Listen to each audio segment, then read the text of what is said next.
the motion separate for 19.1 and 19.2, or is it one motion? I don't think there's a motion in 19.1. Oh, okay, so I see. Just 19.2, okay. 19.2. So I'll move 19.2. Want me to read them?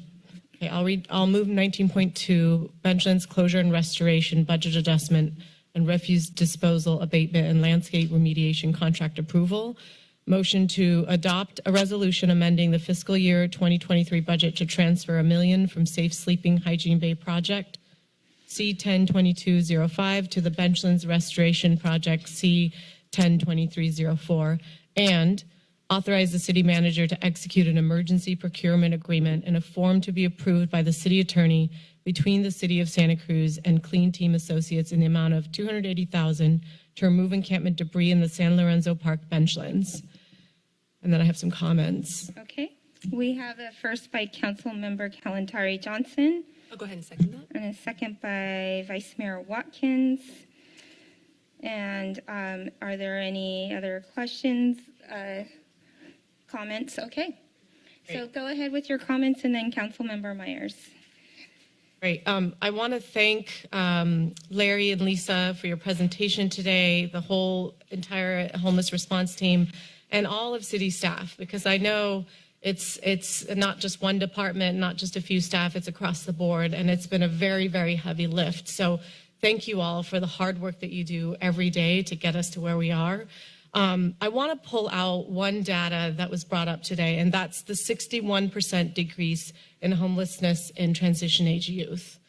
In 2019, this age group made up a third of our unhoused population, 30% in 2019. And we've seen a significant change in 3 years. Let's move backwards in time. 2017, our county was 1 in 10 across the nation to secure a very competitive HUD grant.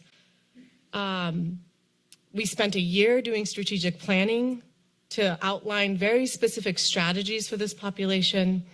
2019, we launched the implementation of these 7 strategies that were outlined. We were, sidetracked by COVID and fire, but we kept working, and here we are in 2022 with a 61% decrease. This is young people under the age of 24 unaccompanied. So that's a success in our community. And that wasn't just the county, it wasn't just the city, it wasn't just nonprofits, it was all of us together. And I think it's important as we look towards all the work there is left to do, because we did see a 6% increase, and we did see a 129% increase in chronic homelessness. Those are significant numbers. And we're not going to be able to solve alone. We don't have the capacity, we don't have the resources, we don't have the expertise as a city.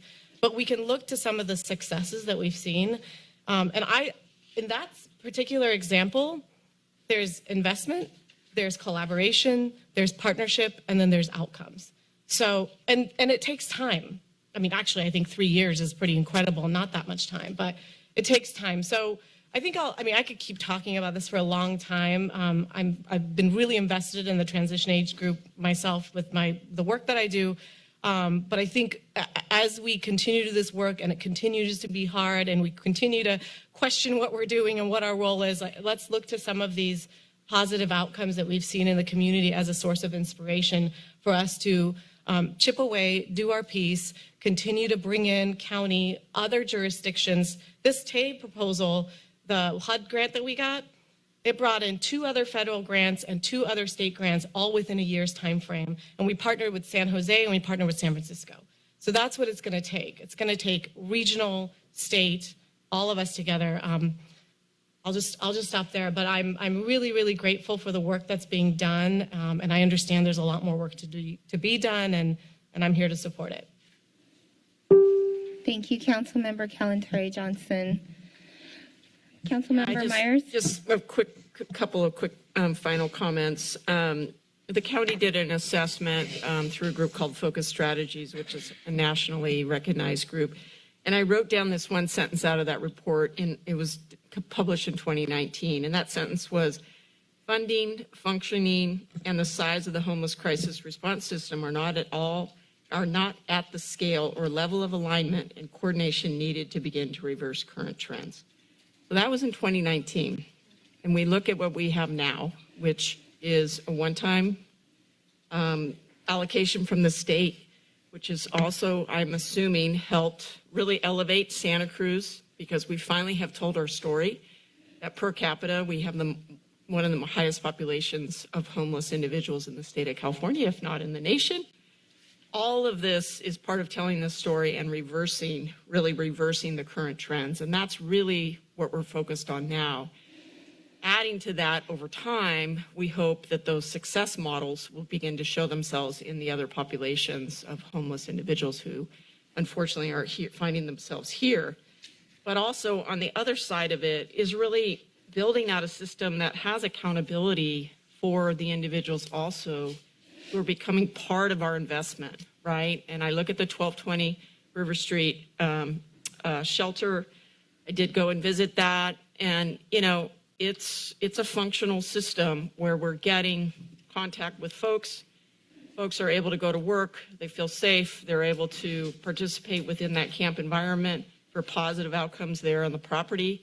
They have their kids there, they have their pets there, they have their belongings there. And so little by little, we're going to have to build out these various options for people, because frankly, our population is something that most cities would be struggling with and probably would have given up on. And we were sort of giving up. We were just moving people around, hoping that maybe they would eventually leave town. They don't. But I also will say, along with that accountability, is that we build this trust and we build this network of care, and we build this network of really getting people access to the things that they need and hopefully will take advantage of. I really appreciated the commenters about the compliments of our staff and the recognition of what we're doing for those businesses and homeowners right in that immediate area in the Benchlands. We were failing tremendously in 2020. We were not managing. Another camp got started. The county pulled out. There was really no activity going on and on there. And then we called a meeting with state leaders, and we told our story. And we continued to work with the state, and we brought resources to Santa Cruz.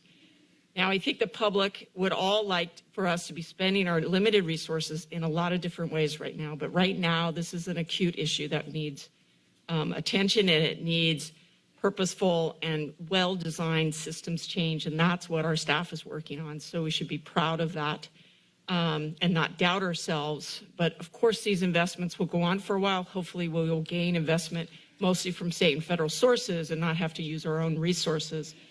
But if we don't turn back and sort of address this issue, it will continue to grow here in Santa Cruz, and we will not really be able to succeed. But it will take probably close to a decade for all of this to sort its way out. And this is a disinvestment in society that we did not create. These are disinvestments that are now coming to light here, unfortunately, in individuals and their success in life or non-success.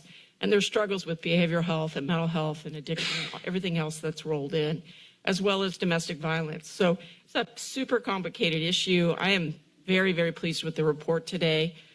There's more work to do. And I agree with the callers and some of the letters we've got today. The Benchlands is a place that belongs to our community. It doesn't belong to what's going on down there now. It's not acceptable to me that it's an open air drug market, that in my visit there, people basically were short of just sort of, I won't say it, but really disinterested in committing or contributing to anything to our community down there. Really very much so looking at that as a place that they had to take a stand. So if you want to pitch in, you want to do good by us, you want to help share our resources, then we can lend a hand. But when you're treating a piece of property that is a public park in some of the lowest income neighborhoods in Santa Cruz, next to seniors and people who need to transit through that area, we need that park back for our community. Anyone's welcome to spend the day there and use it reasonably, but right now that is not what's happening. So I agree, let's get that park closed. I know it's going to take some time, but let's keep moving. Let's not kind of divulge back into debating about what's happening. We're housing people, we're feeding people, we're taking care of some of the most needy people in the community right now. Let's keep doing that, but also let's always remember that there is a level of accountability that is perfectly reasonable for a small city like us to ask of anyone who is participating in our programs. And I just never want to lose track of that particular piece of what we're trying to do as well. So thank you to the staff. Thanks, Mayor. Thank you. Before I move on to the next council member, it was brought to my attention that we do have a hand came up that was one of the groups. So they came up a little late, but I'm going to let them speak. They were allowed extra time. Phone number ending in 4844. Go ahead and press *6 to unmute yourself. Can you hear me? Yes, welcome. Thank you for taking the time, Sonia. Okay, well, we've heard... Go back and listen to the video and try and get some of those questions answered and available on the homelessness website or accessible somehow for folks to get their questions answered, to have that available. There was questions about showing what the shelters look like, maybe a couple photos, if that's possible. I took notes about, are we accommodating people with disabilities and their pets? And from the last meeting, my understanding is yes. So really kind of calling that out. And I think in any future updates, that would be helpful. Money towards mobile services and showers, gray water dumping, which I understand is happening up at the National Guard Armory location, where the Tier 3 safe parking is, and anywhere else that service, those types of services are offered. Building more housing and rehabbing hotels, that was also brought up and briefly mentioned through our planning and community development director and our economic development team, working on that aspect of housing and having housing updates in future updates as part of these updates. There was also recommendations on data collection and incident data, grievances data. I think all of those are great points to consider. So I hope that as we step into these efforts that we continue to work on improving and doing what we can. Thank you for all the work every day thus far. I know it's been a tremendous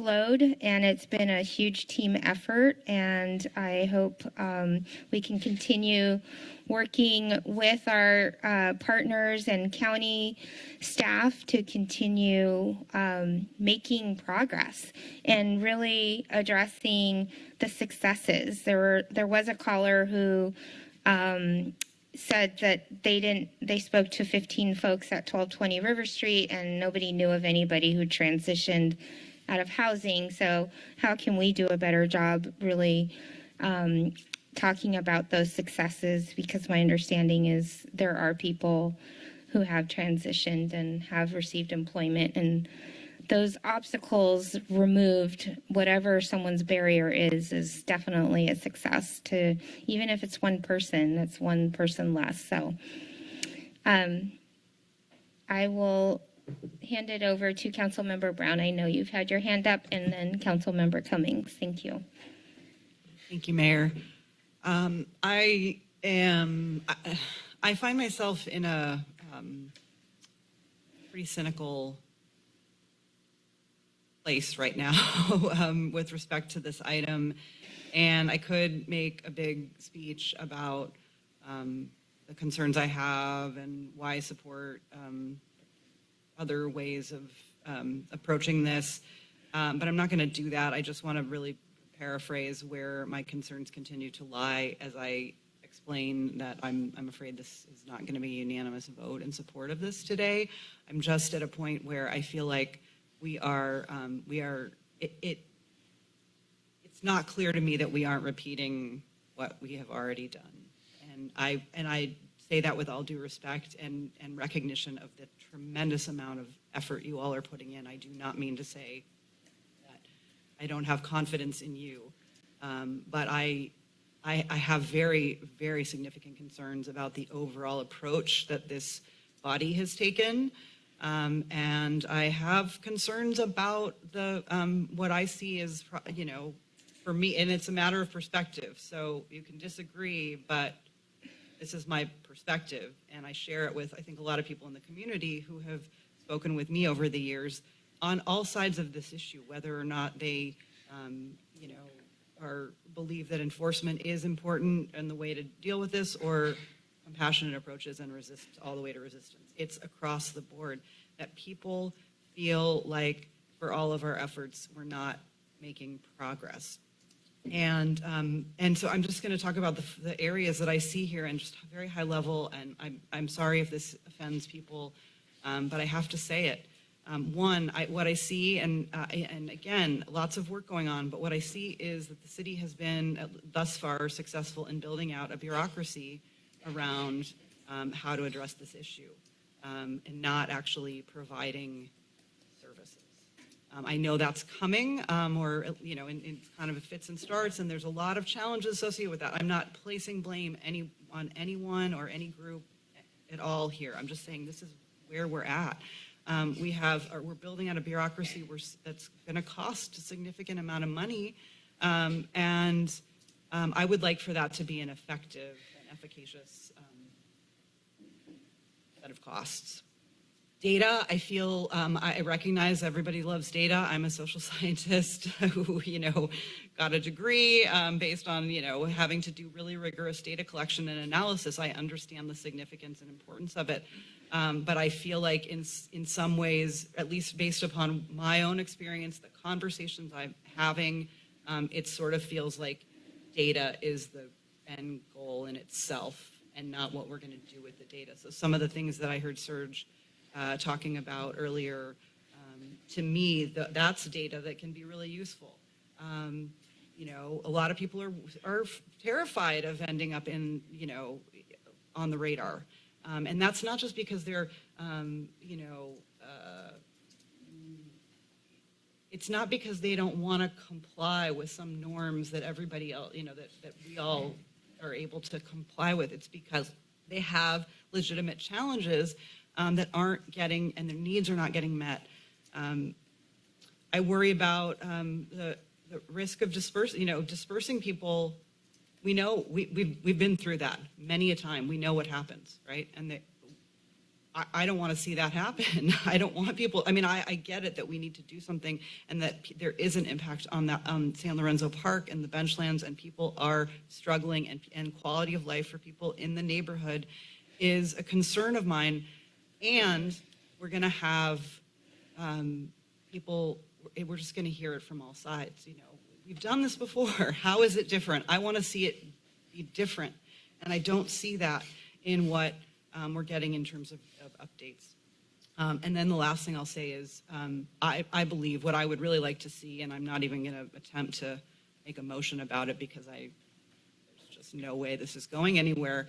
But we talk a lot. We talk about accountability and measurement and metrics. We got to surveil the individuals in these programs. We are not applying the same standards of accountability to ourselves. And until we do that, I'm going to remain pretty skeptical. And so that was a little longer than I intended. I'm sorry, but I just wanted to lay out my rationale. And I'm not doing this to be combative. I'm not suggesting, we need to blow it all up and do something different. But I just feel like there's a lot more that needs to be done internally and in our conversations with the community.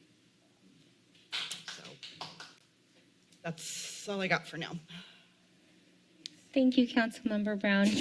Councilmember Cummings, and then Vice Mayor Watkins. Thank you, and I want to thank the staff for their work on this. I have a couple things to say, but then I have a couple more kind of questions and some questions I want to get to. Since my time on the council, there's been a number of different ways that we've tried to approach this issue. Some of what is being implemented now was even mentioned back in 2019 around having less managed and low barrier transitional encampments. We did a lot of work during 2020 standing up hand washing stations, porta potties. We stood up multiple, VFW hall locations, multiple encampments, the armory. There's been a lot of work over the years, 1220 River Street, and I want to appreciate everything that's been done because I think we've been able to see different types of models, how they work, what are their limitations, and now we're moving forward with, hopefully some longer term services will be offered by the city. I do want to share that some of what I've heard over the years, because we see these large encampments that pop up and we do hear about some of the negatives, but one of the positives I will say is that I had people who were saying, when the Ross camp was open, although it had impacts throughout other parts of the city, we didn't see those impacts. We didn't feel them.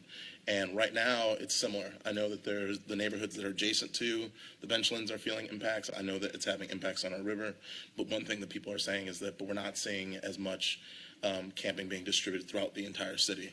And, there's the high likelihood that we're going to see that when the Benchlands is closed. And so my hope is that we can just continue working on finding places where people can go.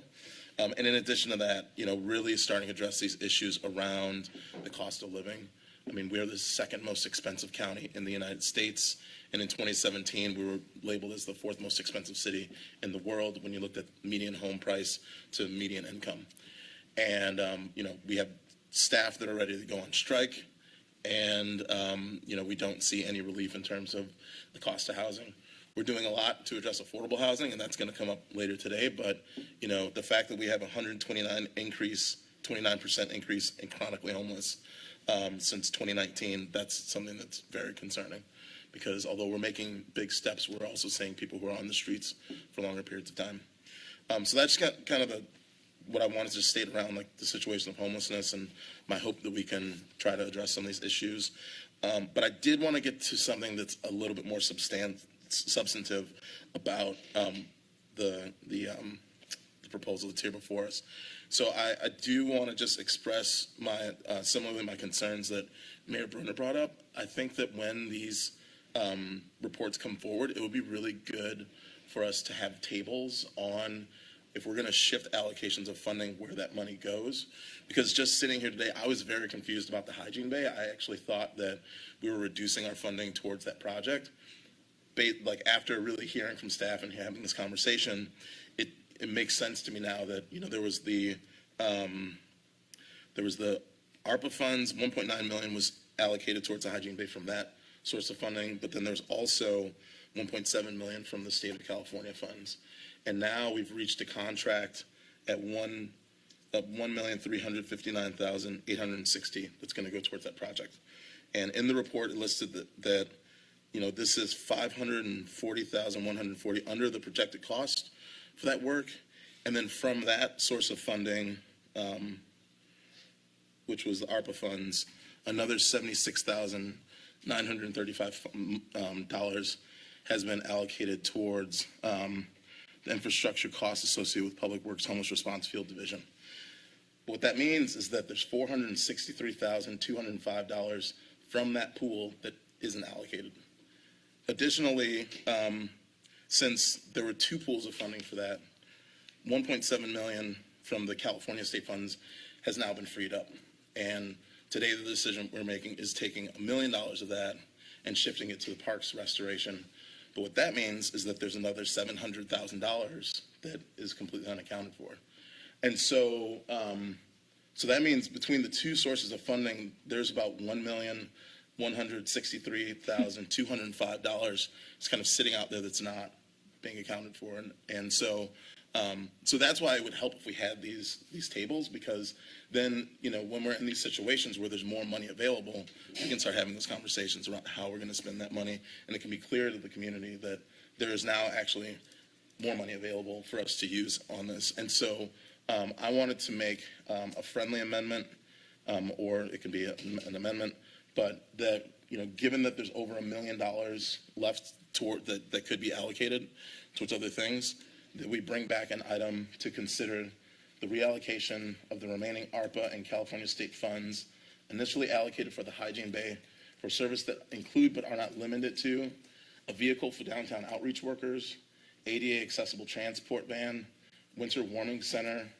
ongoing parks cleanup, cost study for the implementation of a 24/7 non-law enforcement alternative emergency crisis response pilot program by no later than the second meeting in October. And again, these are items that have come up before us. We've spoken with our downtown outreach workers, and they've said we're more than happy to transport someone downtown to one of these facilities, but I'm not going to use my personal vehicle.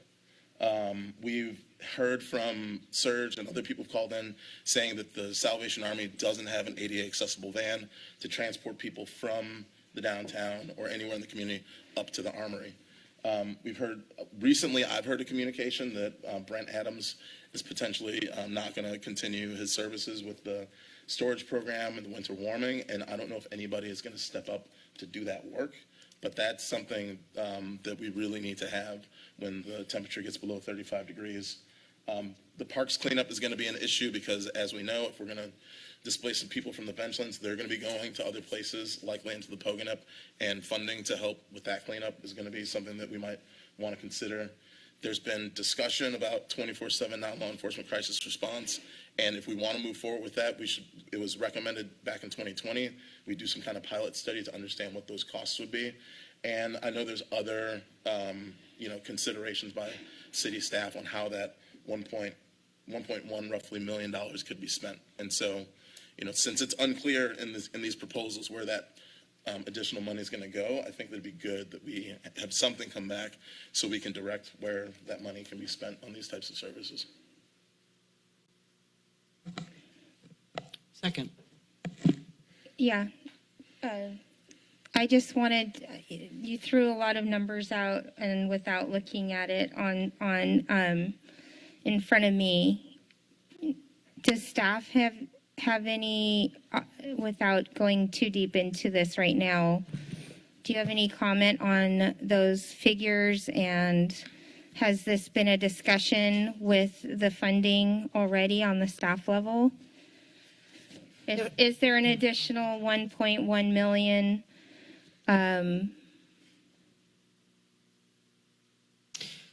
I'll take a first crack at that. I'll take a first crack at that if I can, Mayor Berner, and I appreciate the comments, Councilmember Cummings. First and foremost, both the ARPA funding as well as the 14 million has been iterative as we respond to shifting needs and opportunities, and project cost comes into focus. We've had savings in some areas, and we've had some areas, as we've seen today, that have exceeded our original estimates. And so I understand and appreciate the request for us to bring some clear tables that would allow us to illustrate that in full transparency for the council and the community. And we will certainly do that going forward.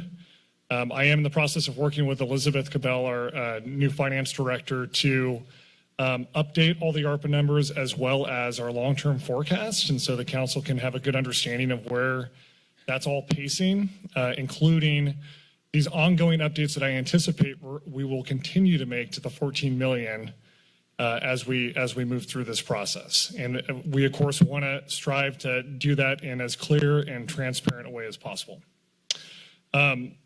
With regards to the motion, there's a lot to unpack there. So there's several moving parts, some of which I'm sure Larry and Lisa can speak to. As far as the vehicles is concerned, we actually have 2 vans that are already on order and in the pipeline for purposes of assisting with outreach and transportation. Larry and the Homelessness Response Team have been working through creative solutions to providing for ADA transportation based on the current needs of the population we're serving. That work is also already underway.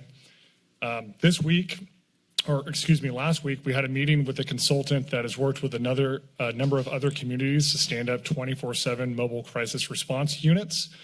Petaluma, Santa Rosa as being a couple of successful examples. And we do plan on engaging him to help us with a feasibility study to bring a pilot forward. We think Santa Cruz is an ideal fit for the model that they've successfully rolled out in other communities. And that is something we're currently working on. We won't have that ready by October. That's something we would likely bring forward after the new year. As the team has mentioned today, the Benchlands Restoration and standing up shelter are our most immediate urgent priorities. And that's why we've brought forward the budget recommendations you have in front of you today. So those are just my initial thoughts. Sorry that's so long-winded, but Larry and Lisa may have some additional.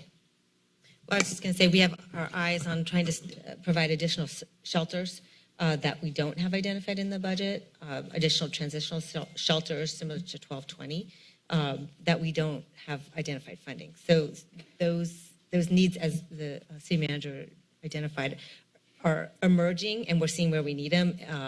And that's, I think I've spent the money 10 times over. But having said that, did you have anything else to add to the shelter piece? No, I mean, I think Matt and Lisa spoke to really the dynamic nature and some of the other plans and sort of what's in place. But certainly we can come back with detailed information about what those moving pieces are so that you can see it in future updates. I think it's the other one thing I would add is I think I think Matt addressed it a little bit, but specifically around, an additional cost was the contract for Salvation Army. We utilized 1.3 that was for Housing Matters expansion because the county was going to fund operations. The cost differential for that program was a little bit more. I think it was detailed in the staff report for that contract. So I want to say there was about a potential $400,000 difference depending on whether they fully expended that contract. So that's another little bit of a dynamic piece that these services are over budgeted for what was originally in the plan. So accounting for all those pieces is important, but we can report back. One just last comment on the ARPA, because you specifically asked about additional availability and programming of those funds. Those decisions will come back to you all, and we intend to do so in a way that also gives you an update on funding spent to date. And so those are conversations that both Laura, our assistant city manager, as well as our finance director are currently working on. So again, as Larry pointed out, this has been somewhat dynamic. I understand the need to want to get a firm understanding as to where those numbers are, and we will be bringing those back as there's opportunities to reprogram funding that may come available.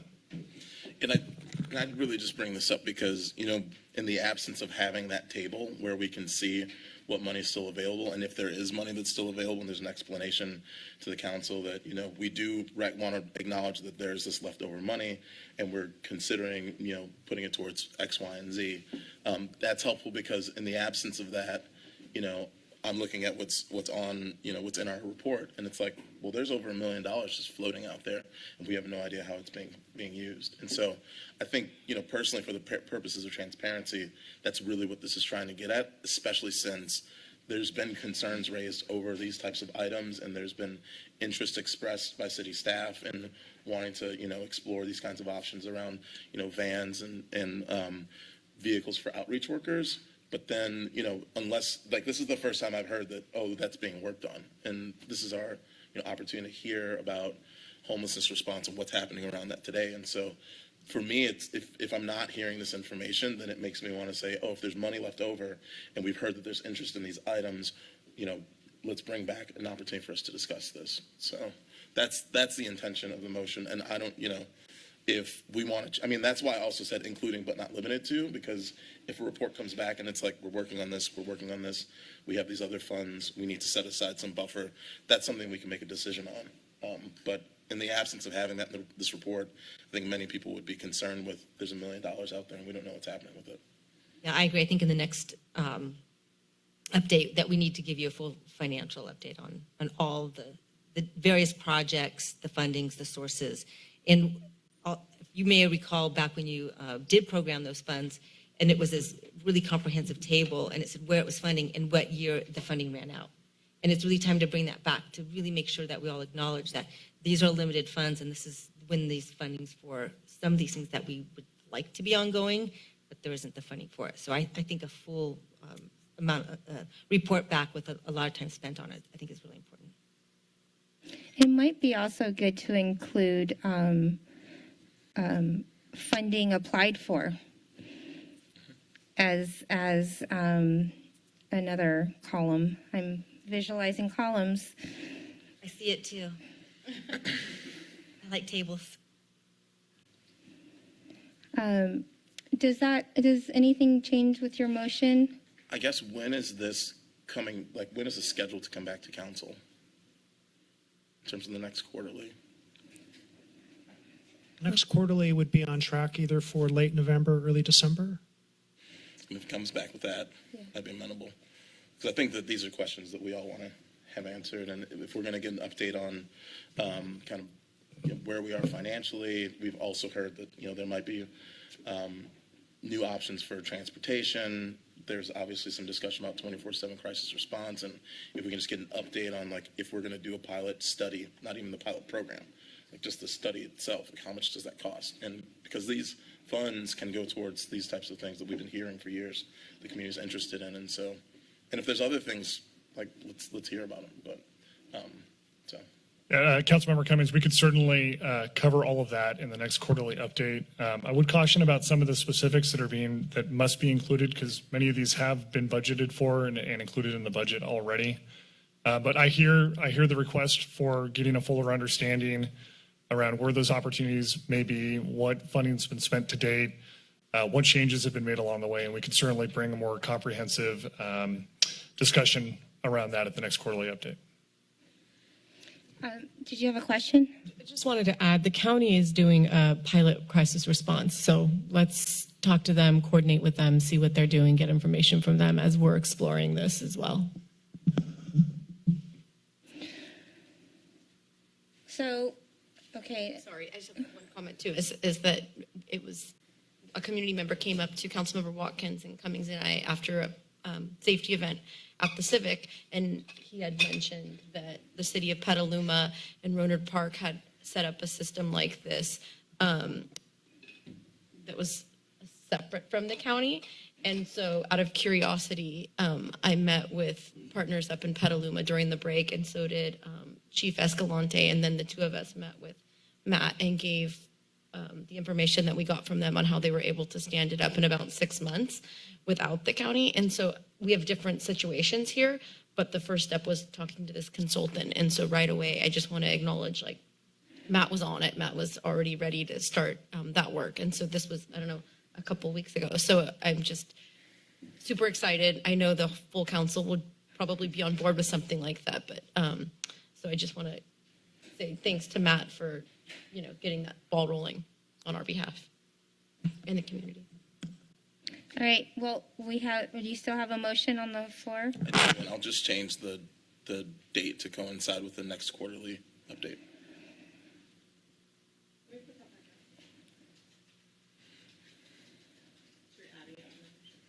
Sorry? Yeah. Well, yeah. There's a friendly amendment.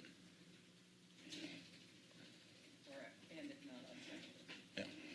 Is the It's a friendly amendment? yes. Yeah. I just have a question about the motion.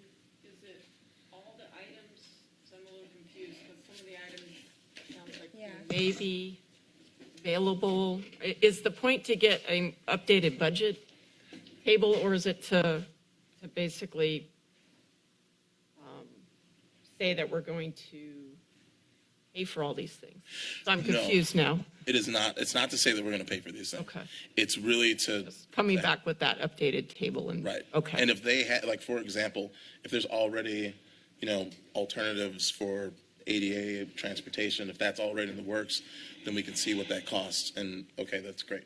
But yeah, this is just to get information on, costs for these services or anything else where this remaining kind of $1.1 million could go, so that we're being, transparent up front with where this money's going to get spent. And if it doesn't go to these things, that's fine. But I think it's good that we're understanding where it's going to go and starting to think about that. Just for clarification, the 1.1 million, we don't even have that definite amount. I'm understanding there have been shifts. So if I may, so we just heard today that the 1.7 million that was allocated towards the Hygiene Bay from the California state funds, we're not going to use for that. And so we just shifted 1 million of that to the parks cleanup, which leaves $700,000 unaccounted for. And then similarly for the ARPA funds, we had 1.9 million from the American Rescue Plan allocated towards the Hygiene Bay. We're spending roughly 1.3 on that on the Hygiene Bay, which is the final contract. And then of the remaining roughly 540,000, we took roughly 77,000 and allocated that towards the Public Works Homeless Response Field Division. And so what's remaining there is about 463,000. So that's where these numbers are coming from. Mayor, if I may. Yes. In terms of the language in the motion, Bonnie, do you mind putting it back up for a second? Because I think it reads a little bit confusing if you were to potentially, instead of direct staff to bring back an item, I think direct staff to at the next quarterly update to bring back considerations for the reallocation. I think that reads more Which could accurately. include. Yeah. In which case, I'm happy to, as the seconder, to agree. And then just one I have a note. Yeah, I think that provides some clarity, and then maybe we can add. Can we, before you say that, is that the change you made? Bring it.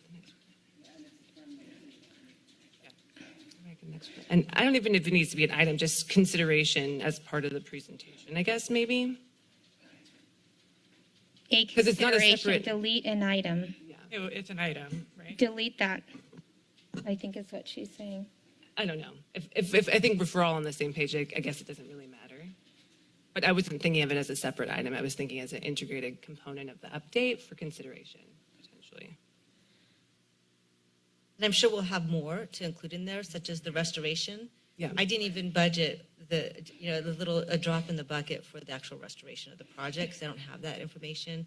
But my eyes were on what was remaining to just go towards that as well. Great. Does that still fit with your motion intention? The restoration then, if she doesn't have money for that? This is not limited to. Okay. Yeah. So is the maker of the motion, that was Councilmember Kalantari Johnson and seconded by Vice Mayor Watkins, amenable Yeah, to the friendly amendment? I'm fine with this. I do have a question about Warming Center and just our RFP process. We've had an RFP process for the spectrum of services that we'd like in our community. Was the Warming Center part of that RFP process? Should it have been? There was not a response submitted through that RFP process for that type of program. Okay, so not as part of the motion, but I think let's work with our community organizations that are doing these services to encourage them to go through the process that we've set up, which is the RFP process. So, but I'm good with the motion.